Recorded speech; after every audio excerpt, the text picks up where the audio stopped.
الآن احنا ننتج الطبيعة، احنا ننتج الآن علوم تكنولوجية، الآن الكمبيوتر والاتصالات والوقوف على الأفلاك والصعود إلى السماء وإلى الكواكب والنزول إلى الأرض والطب والكيمياء والفيزياء هذه كلها إنتاج من مولانا؟ هذا مو إنتاج ديني، هذا إنتاج ما هو؟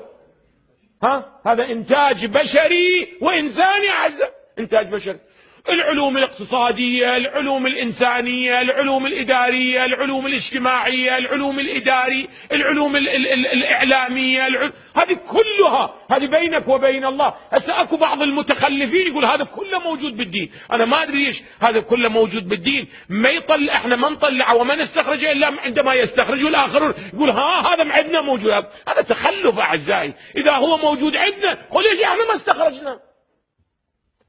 والآن شايفين انتم بعض المفسرين مولانا من يفسر إشماع العلم الحديث والتجربة يطلع يقول هذا موجود بالقرآن. بابا إذا كان موجود بالقرآن ليش ما استخرجته قبل ما يستخرجوا الغربيين؟ من تقول عندهم نظرية في فصل السلطات يقول بابا أول من فصل السلطات رسول. بابا جيد جدا، أنت ليش ما افتهمت هذا؟ مو هذا التراث كان بيدك؟ لماذا لم تستطع أن تفهم نظرية فصل السلطات في الأنظمة إلا بعدما ماذا؟ إلا بعدما جاءت بها العلمانية. إذن هذه لغة العاجز، لغة الجاهل، لغة المتخلف.